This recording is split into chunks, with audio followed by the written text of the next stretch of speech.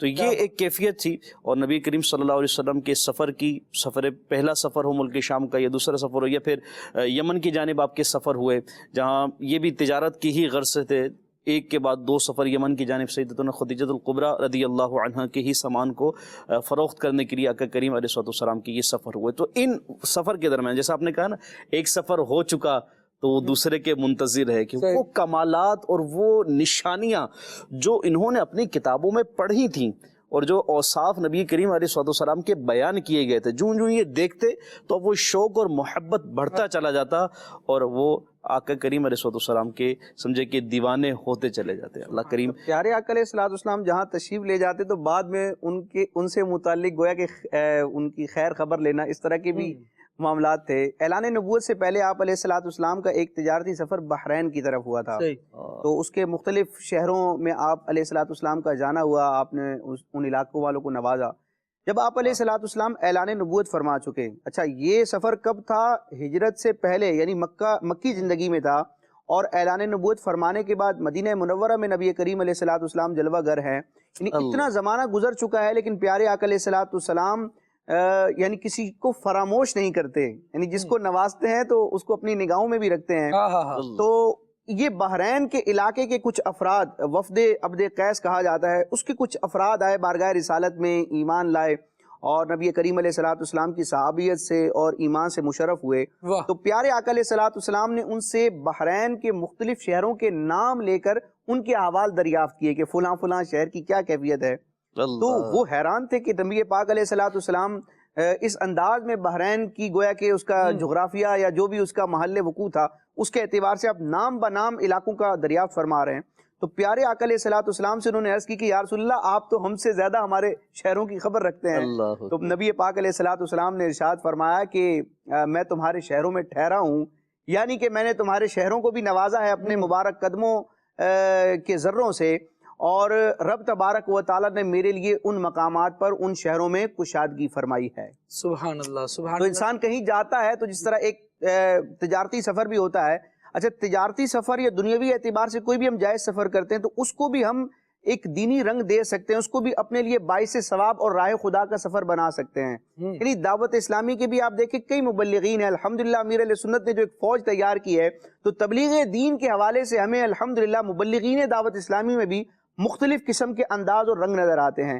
کئی ایسے مبلغین ہیں جن کا اپنا ایک گویا کہ ایک بزنس کے طور پر بیرون ملک یا دوسرے شہر میں سفر ہوتا ہے، تو وہ اپنے تجارتی معاملات، دنیاوی معاملات کو بھی دیکھتے ہیں، لیکن ساتھ ہی ساتھ اس کو مدنی قافلے کا رنگ دے دیتے ہیں۔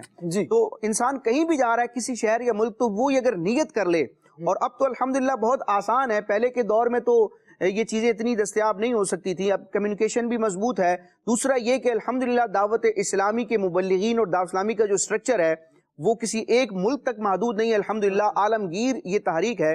تو ہم جس ملک میں جائیں تقریباً وہاں کہیں نہ کہیں ہمیں دعوت اسلامی کے ذمہ داران یا کچھ نہ کچھ اس کے مطلب اثرات نظر آتے ہیں۔ تو ہمیں جہاں بھی سفر کرنا ہو، یہ کاش بندہ ذہن بنا لے کہ مدنی مرکز کے ذریعے، ذمہ داران کے ذریعے وہاں کے اسلامی بھائیوں سے، مقامی افراد سے اگر رابطہ ہو جائے تو جتنے دن وہاں پر اسٹے ہے، وہاں رہ کر جو رب تبارک و تعالیٰ نے ہمیں علم عطا فرمایا، امیر علیہ سنت کی صحبت سے، دعوت اسلامی کے ماحول کی برکت یا مدنی قافلوں کے سفر سے جو کچھ سیکھا، تو ان کو آگے پہنچانے کے لیے، کیونکہ بظاہر ہم ایک یہ سوچ ہوتی ہے کہ جو مذہبی وضاقتہ رکھنے والا ہے بس اسی کا کام ہے کہ وہ تبلیغ دین کریں۔ تو یاد رکھیں ہر مومن ہی مبلغ ہے۔ بلغوا انی ولو آیا، میری طرف سے پہنچا دو اگرچہ ایک آیت ہو۔ اس آیت مبارکہ کے تحت حکیم الامت مفتی احمد یار خان نعیمی رحمۃ اللہ تعالی علیہ بیان فرماتے ہیں کہ ہر شخص، ہر مسلمان اپنے علم کی بقدر، یعنی جتنا اس کو علم ہے اس علم کے مطابق وہ مبلغ ہے، کہ یہ ایک گویا کہ ایمانی فریضہ بھی ہے، اور یہ ایک امانت ہے امت کی کہ جو علم دین مجھے حاصل ہوا تو میں بوقت ضرورت اپنے مسلمان بھائیوں کو بھی اس سے فیض پہنچاؤں۔ تو یہ اگر نیت ہم رکھ لینا تو ہمارا ہر سفر ہی راہ خدا کا سفر بن سکتا ہے، اللہ تبارک و تعالیٰ نصیب فرمائے۔ ورنہ بعض اوقات دنیا کے لیے یا دیگر جائز مقاصد کے لیے لاکھوں روپے کے سفر ہو جاتے ہیں، کتنے دن بھی اس میں صرف ہوتے ہیں، بعض اوقات کئی مہینے بھی ہو جاتے ہیں، لیکن وہ صرف دنیا کی دنیا ہوتی ہے. تو اے کاش ہم اپنی کچھ دینی مصروفیات سفر کی حالت میں بھی رکھیں تو وہ ہمارا سفر جو ہے وہ نبی کریم علیہ السلام کی اداؤں کی برکتوں سے انشاءاللہ وہ مذہبی اور دینی سفر ہو جائے گا. ابھی کچھ میسیجز ہیں ہمارے پاس، انہیں شامل کرتے ہیں، دیکھتے ہیں کہ ہمارے ناظرین ہم سے کیا کہہ رہے ہیں، پھر انشاءاللہ کچھ کالز بھی لیں گے. اچھا جی، عبدالحبیب بھائی کا ماشاءاللہ کلام زبردست چل رہا ہے، اور اس حوالے سے کہا گیا ہے کہ سندھی کلام جو عبدالحبیب بھائی نے میلاد شریف کے حوالے سے پڑھا ہے وہ سنا دیجئے. سبحان اللہ، اللہ کریم برکت عطا فرمائے. اچھا جی، سبتر بھائی کا ویڈیو کلام ویلکم مصطفیٰ، یہ سننے کی فرمائش آئی ہوئی ہے. اچھا جی، نعت خواہ اسلامی بھائی نبی کریم صلی اللہ علیہ وسلم کی میلاد کے حوالے سے کوئی کلام سنا ہے. عبدالحبیب بھائی کا کلام پہلے سنتے ہیں، پھر انشاءاللہ واپس آئیں گے تو آپ کی کالز بھی لیں گے اور نعت خواہ اسلامی بھائی سے بھی کچھ کلام سنیں گے. جی. نور وارو آیو آ، نور کھڑی آیو آ، نور کھڑی آیو آ. سجے عالم میں ای ڈسو، سجے عالم میں ای ڈسو، کیڑو نور چھایو آ، کیڑو نور چھایو.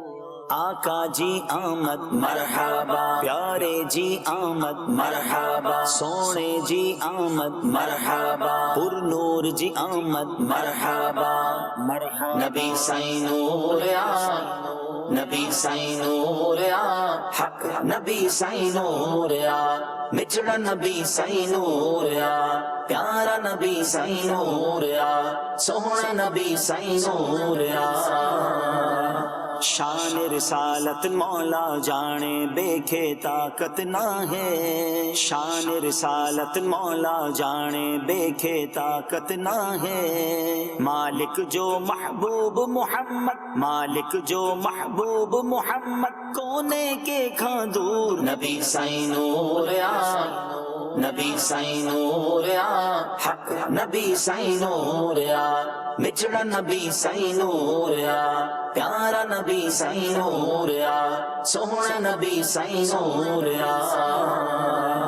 پیدا تھیندے محمد جے پیا پتھر پرن صلاتوں، پیدا تھیندے محمد جے پیا پتھر پرن صلاتوں. ملک فلک بھی گائن دم دم نور نبی اجونا تو، ملک فلک بھی گائن دم دم نور نبی اجونا تو. اہڑے شان مبارک وارو، اہڑے شان مبارک وارو، حضرت پاک حضور. نبی سائیں نور آ، نبی سائیں نور آ، حق نبی سائیں نور آ، مچڑا نبی سائیں نور آ، پیارا نبی سائیں نور آ، سوہنا نبی سائیں نور آ. جڈیں پڑھوں تھا درود سجن تے پان درود بدن تھا، جڈیں پڑھوں تھا درود سجن تے پان درود بدن تھا. روزے اطہر پاک منجھارا جلد جواب ڈیاں تھا، روزے اطہر پاک منجھارا جلد جواب ڈیاں تھا. چھو نہ چواں ماں سوڑ محمد، چھو نہ چواں ماں سوڑ محمد، زندہ آہ ضرور. نبی سائیں نور آ، نبی سائیں نور آ، حق نبی سائیں نور آ، مچڑا نبی سائیں نور آ، پیارا نبی سائیں نور آ، سوہنا نبی سائیں نور آ. اول جی آمد مرحبا، آخر جی آمد مرحبا، حضور جی آمد مرحبا، مٹھڑے جی آمد مرحبا، پیارے جی آمد مرحبا، سچے جی آمد مرحبا، مٹھڑے جی آمد مرحبا، سونے جی آمد مرحبا.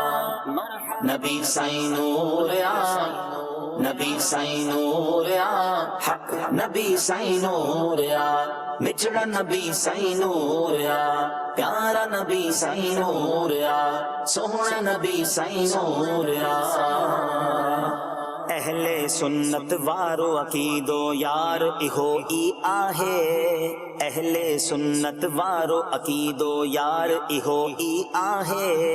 تو نہ ڈسی تھو تونجی آہے، تو نہ ڈسی تھو تونجی آہے، بھاؤ اکھ جو قصور. نبی سائیں نور آ، نبی سائیں نوریا حق نبی سائیں نوریا مچڑا نبی سائیں نوریا پیارا نبی سائیں نوریا سوہنا نبی سائیں نوریا سوہنے عربی جام جے آئے تھی ویوں سب بنائیوں سوہنے عربی جام جے آئے تھی ویوں سب بنائیوں تو ماں وے ہی ان محبوب جنا تو اج تا پڑھائیوں تو ماں وے ہی ان محبوب جنا تو اج تا پڑھائیوں نثار تھیو جینن جے صدقے نثار تھیو جینن جے صدقے ملکن میں مشہور نبی سائیں نوریا نبی سائیں نوریا حق نبی سائیں نوریا مچڑا نبی سائیں نوریا پیارا نبی سائیں نوریا سوہنا نبی سائیں نوریا پر نور جی آمد مرحبا سونے جی آمد مرحبا سچے جی آمد مرحبا سرکار جی آمد مرحبا حضور جی آمد مرحبا سونے جی آمد مرحبا سچے جی آمد مرحبا حضور جی آمد مرحبا نبی سائیں نوریا نبی سائیں نوریا حق نبی سائیں نوریا مچڑا نبی سائیں نوریا پیارا نبی سائیں نوریا سوہنا نبی سائیں نوریا سبحان اللہ. نبی پاک صلی اللہ تعالیٰ علیہ وآلہ وسلم کا میلاد ہے، یہ میلاد خیر الورا ہو رہا ہے اور ماشاءاللہ یہ جاری رہے گا اس کا فیضان. اللہ کریم ہم سب کو دنیا میں بھی نصیب فرمائے، ہماری قبر میں بھی نصیب فرمائے اور میدان محشر میں بھی نبی پاک صلی اللہ تعالیٰ علیہ وآلہ وسلم کو دیکھ کر مرحبا یا مصطفیٰ کے نعرے لگانے کی اور ان کی عظمت کے ترانے پڑھنے کی سعادت عطا فرمائے. یہ کچھ کالز شامل کرتے ہیں ناظرین کی اور اس کے بعد انشاءاللہ مزید آگے بڑھتے ہیں. جی مجھے جو معراج پاک کا واقعہ ہے اس کے بارے میں کچھ نا پلیز میں جاننا چاہتا ہوں. مطلب شارٹ لفظوں میں نا مجھے وہ پورا جو واقعہ ہے قصہ اس کے بارے میں پلیز میں جاننا چاہتا ہوں. یہ میری ریکویسٹ ہے. سبحان اللہ، کیا بات ہے، آپ کی بہت بڑی خواہش ہے اور بڑے عظیم موقع پر بہت اچھی خواہش ہے. اللہ کریم آپ کو برکت نصیب فرمائے. ایک کتاب ہے زبردست سی، غالباً ابو نور بشیر کوٹلوی رحمۃ اللہ تعالی علیہ کی ہے، آنا جانا نور کا، جس میں میلاد بھی بیان ہوا ہے اور معراج کو بھی بیان کیا گیا ہے. اگر اس کا مطالعہ کر لیں گے تو وہ بھی ماشاءاللہ بہت زبردست ہے. لیکن بہرحال آپ نے کہا ہے تو مختصر الفاظ میں یہ مختصر الفاظ میں تفصیل، مختصر الفاظ میں تفصیل جاننا چاہتے ہیں، شارٹ ورڈ میں ڈیٹیل جاننا چاہتے ہیں. یہ کہنا چاہ رہے ہیں کہ سمندر کو کوزے میں بنا اللہ ہو سکتا ہے. یہ نبی کریم صلی اللہ تعالیٰ علیہ وآلہ وسلم کی عظمتوں کا بیان ہے. ہم تو ساری زندگی بھی اگر بیان کرتے ہیں تو وہ مختصر ہی ہے. آقا دو عالم صلی اللہ علیہ وسلم کی شان کیا ہے. بہرحال کچھ راشد بھائی بیان فرمائیں سفر معراج کے حوالے سے. سفر تو ایک یہ بھی ہے نا. سبحان اللہ. یہ آپ نے جو جامعیت کی بات کی اس پر میں ایک شعر عرض کرتا ہوں کہ اللہ اللہ دیکھیے کوزے میں دریا بند ہے، اللہ اللہ دیکھیے کوزے میں دریا بند ہے، مصطفیٰ کی گفتگو کی جامعیت واہ واہ. نبی کریم علیہ السلام کے تمام تر اسفار میں ایک عظیم نوری سفر جس کو سفر معراج کہا جاتا ہے، اس کی اگر تقسیم ہم کرتے ہیں تو یہ تقریباً 3 مراحل پر مشتمل ہے. ایک زمینی سفر ہے، یعنی مکہ مکرمہ مسجد حرام سے مسجد اقصی تک، اور ایک زمین سے آسمان اور عرش اعظم اور سدرۃ المنتہا تک کا سفر ہے، اس کو آسمانی معراج کہا جاتا ہے. اور سدرۃ المنتہا سے پھر ورا اس سے آگے کا لا مکاں کا سفر ہے. تو یہ اس کی 3 اعتبار سے تقسیم ہے، اور تینوں کا بیان قرآن مجید میں مختلف مقامات پر صراحتاً یا کنایتاً موجود ہے، اور احادیث مبارکہ میں تو اس کی تفصیلات ملتی ہیں. اور یہ سفر در حقیقت رب تبارک و تعالیٰ کی قدرت کا ایک عظیم مظہر بھی ہے، اور پیارے آقا علیہ السلام کا عظیم معجزہ اور خاصہ مصطفیٰ بھی ہے. بلکہ معراج کی اگر تفصیلات دیکھتے ہیں تو یہ ایک رات کا بظاہر ایک نظر آنے والا معجزہ کئی معجزات کو اپنے ضمن میں لیا ہوا ہے. یہاں پر امام اہل سنت کے قصیدہ معراجیہ کا ایک شعر میں بیان کرتا ہوں کہ یہ سفر کتنا جدا سفر ہے کہ کائنات میں، پوری کائنات میں جب سے یہ دنیا بنی ہے اور جب تک رہے گی، اس طرح کا سفر نہ کسی نے کیا نہ کوئی کر سکے. کہ سفر کے جو لوازمات ہوتے ہیں خالد بھائی، اس اعتبارات سے دیکھا جائے تو انسان جب سفر کرتا ہے تو ایک سوال ذہن میں ہوتا ہے کہ کہاں جا رہے ہو، کس مقام پر جا رہے ہو، کب جا رہے ہو، کیسے جا رہے ہو، سفر میں تمہارے ساتھ ہے کون. یعنی اس طرح کی کچھ چیزیں ہوتی ہیں کہ آپ کے ساتھ آپ کا پارٹنر کون ہوگا، کس مقام پر جا رہے ہو، اسٹے کب تک ہے، کس طرح جائیں گے، بائی ایئر جائیں گے، بائی روڈ جائیں گے. لیکن معراج کا سفر ان تمام تر ظاہری دنیاوی اسفار کے لوازمات سے خالی ہے. امام علیہ سنت فرماتے ہیں خرد سے کہہ دو کہ سر جھکا دے، خرد سے کہہ دو کہ سر جھکا دے، گماں سے گزرے گزرنے والے پڑے ہیں یہاں خود جہد کو لالے، کسے بتائے کدھر گئے تھے. کیوں کہ سراغ عین و متا کہاں تھا، نشان کیف و الا کہاں تھا، نہ کوئی راہی نہ کوئی ساتھی، نہ سنگ منزل نہ مرحلے تھے. سنگ منزل کہا جاتا ہے، وہ آپ نے دیکھا ہوگا بڑے روڈ پر جب ہم جاتے ہیں ہائی وے وغیرہ پر تو مختلف مقامات پر ایک پتھر لگا ہوتا ہے، صحیح، اس پہ لکھا ہوتا ہے کہ یہ فلاں علاقہ ہے، یا اتنے کلومیٹر سفر آپ طے کر چکے ہیں، یا مزید فلاں مقام کے لحاظ سے اتنا ابھی سفر باقی ہے، تو اس کو سنگ منزل کہا جاتا ہے. اچھا، اسی طرح پرانے دور میں جو اسفار ہوتے تھے تو مختلف مقامات پر مسافروں کے رہنے کے لیے، رات گزارنے کے لیے سرائے ہوتے تھے. صحیح. اچھا، اسی طرح ہم جب سفر کرتے ہیں تو ایک ہمارا ساتھی ہوتا ہے، یعنی جس کا سفر ہمارے ساتھ اس طور پر ہوتا ہے کہ اس کا اور ہمارا رستہ بھی ایک ہے، منزل بھی ایک ہے. صحیح. اور بعض اوقات ایسا ہوتا ہے کہ اس رستے پر ہمیں کئی افراد ملتے ہیں کہ رستہ تو ایک ہے لیکن منزلیں جدا ہیں. تو ایک کو آپ ساتھی کہہ لیں جس کی منزل اور راستہ بھی ایک ہے، اور ایک راہی راہ گزر ہے کہ راہ گزر سے ایک گزرنے والا شخص ہے کہ راہ ایک ہے، منزلیں جدا ہیں. تو عموماً جب انسان سفر کرتا ہے تو ساتھ اس کے کوئی ساتھی ہوتا ہے، یا جس رستے سے جا رہا ہے وہاں کوئی راہی بھی ہوتا ہے. اچھا، سنگ منزل بھی ہوتا ہے، یعنی پتہ چلتا ہے کہ اب کتنا سفر طے ہو چکا ہے. یا مختلف اسٹے کرنے کے مقامات سرائے ہوتے ہیں، مرحلے ہوتے ہیں. اسی طرح کیفا، یہ عربی کا کلمہ ہے، کیفا کیفیت کو بیان کرنے کے لیے ہوتا ہے کہ سفر کیسے کیا.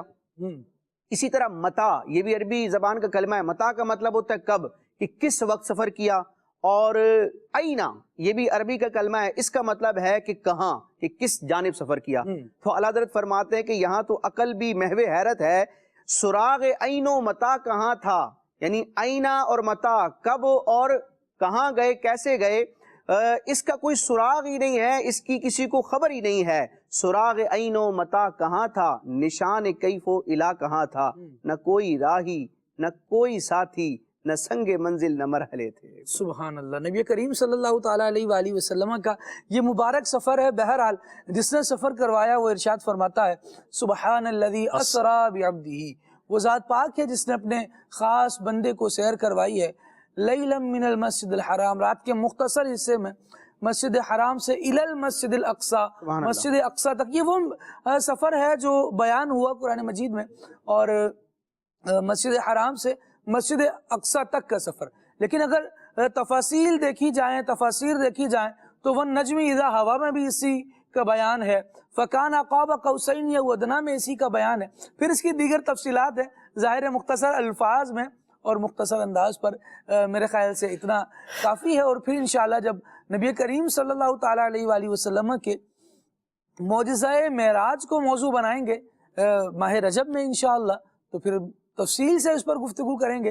نبی کریم صلی اللہ تعالیٰ علیہ وآلہ وسلم نے کیسے سفر فرمایا، اور کہاں کہاں کس کس کو نوازتے گئے، کس کس سے ملاقات ہوئی، کیسے انبیاء کرام علیہ السلام کی نبی کریم صلی اللہ علیہ وآلہ وسلم نے امامت فرمائی، اور انبیاء کرام علیہ السلام نے نبی پاک علیہ السلام کے رتبے کا کیا خطبہ بیان کیا ہے. انشاءاللہ اس کا بھی بیان پھر اپنے موقع پر ہوگا. ابھی آگے بڑھتے ہیں اور ناظرین کی کالز کو شامل کرتے ہیں. مجھے یہ نہ سنا دے یہ کس شہنشاہ احمد احمد ہے، مہربانی. ماشاءاللہ، اللہ کریم برکت دے.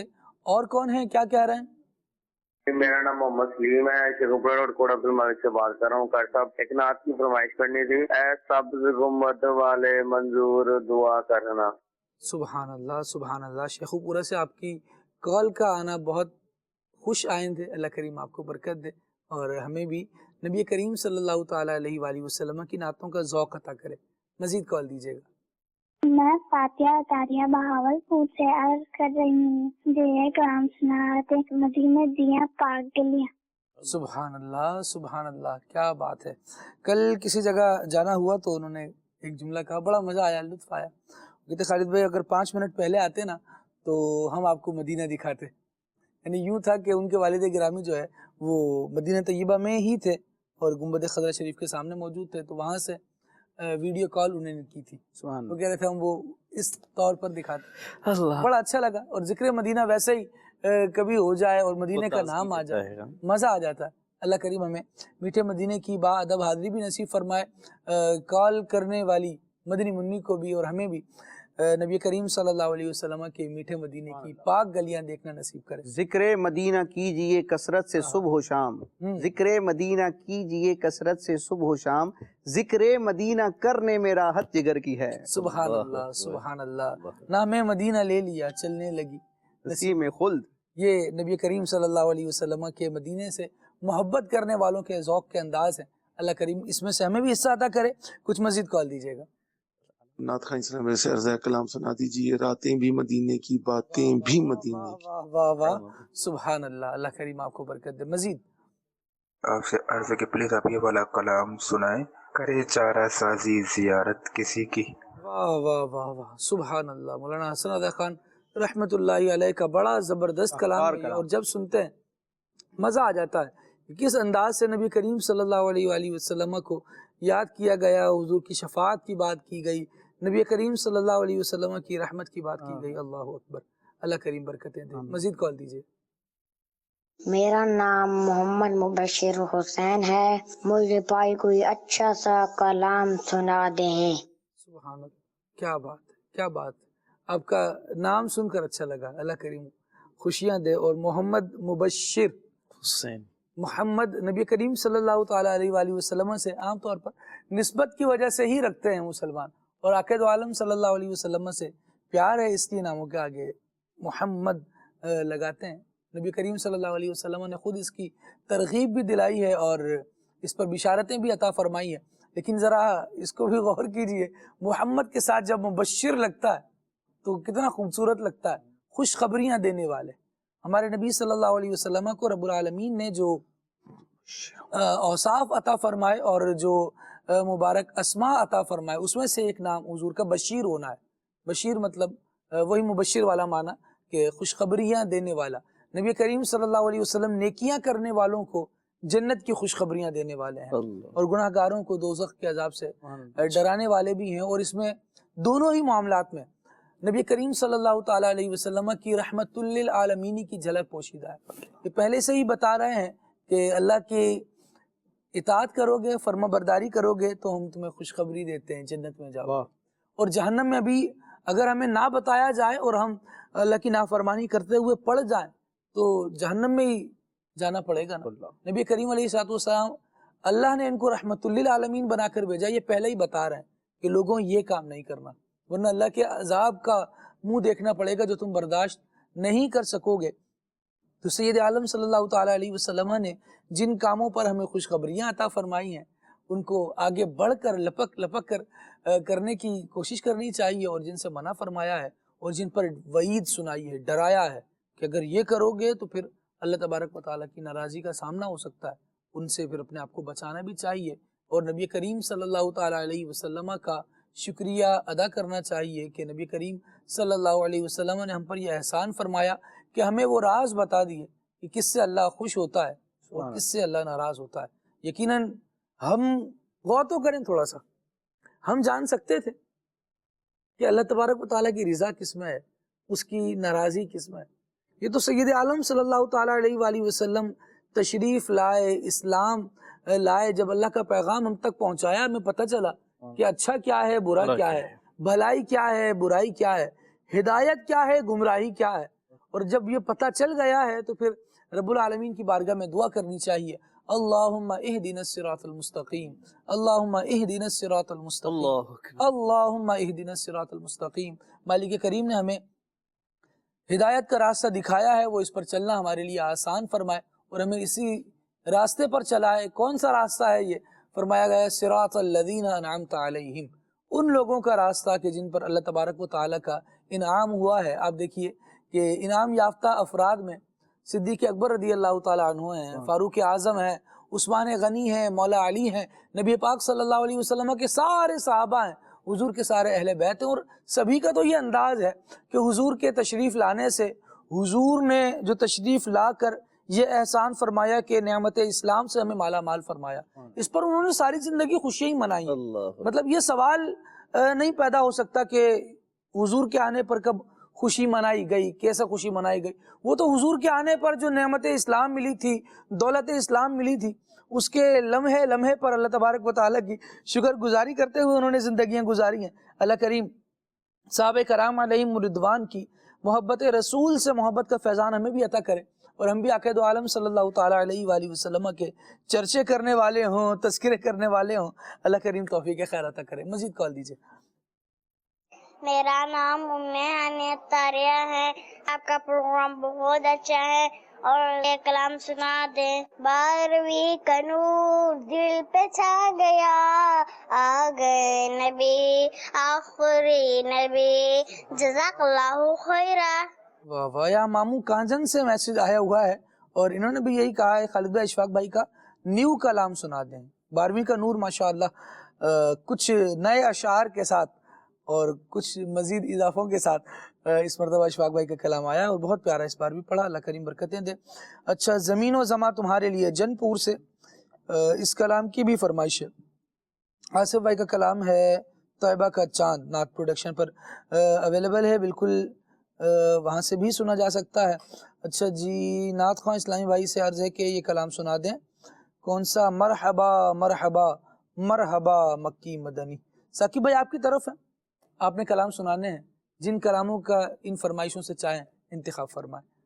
صلی اللہ علیہ وسلم، صلی اللہ علیہ وآلہ وصحبہ۔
سب کچھ خدا کا دیا ہے، تیرے پاس سب کچھ، پھر تیرے ہوتے کیا ہم کو حاجت کسی کی، تیرے ہوتے کیا ہم کو حاجت کسی کی، خدا سے دعا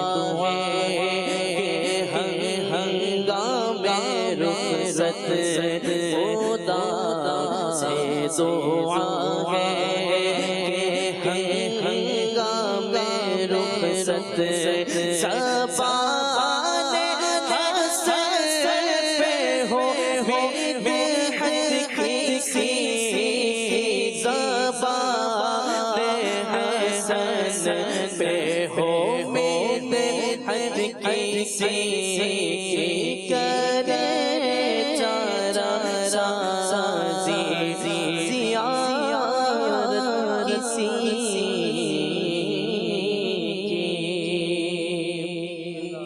راتیں بھی مدینے کی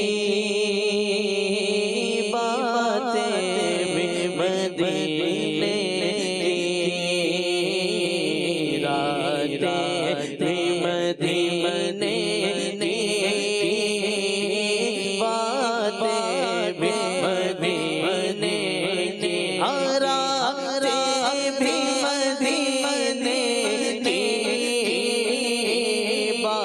کی مدینے کی جی جی میں بینا ہے کیا بات جینے جی جی میں بینا ہے کیا بات جینے اور وہ سے مستانہ بناتے ہیں وہ اپنی نگاہوں سے مستانہ بناتے ہیں زندگی نہیں دیتے بےخار کو پینے کی اور یہ زخم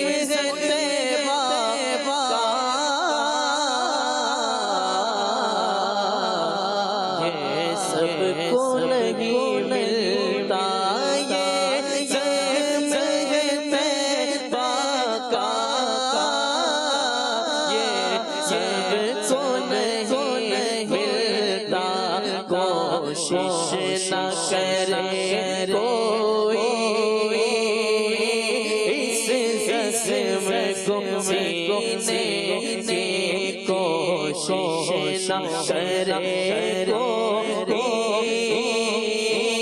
اس زخم کو سینے کی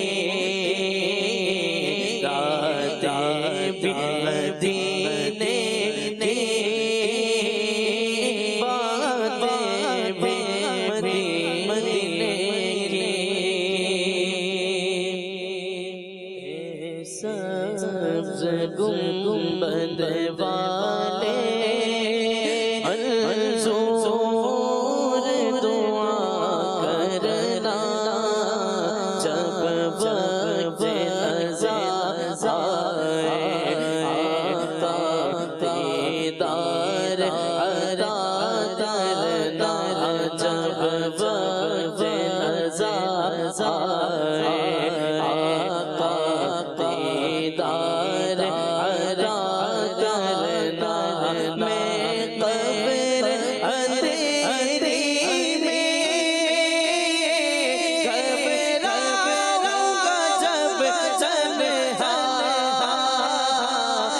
امداد میری کرنے آ جانا رسول اللہ امداد میری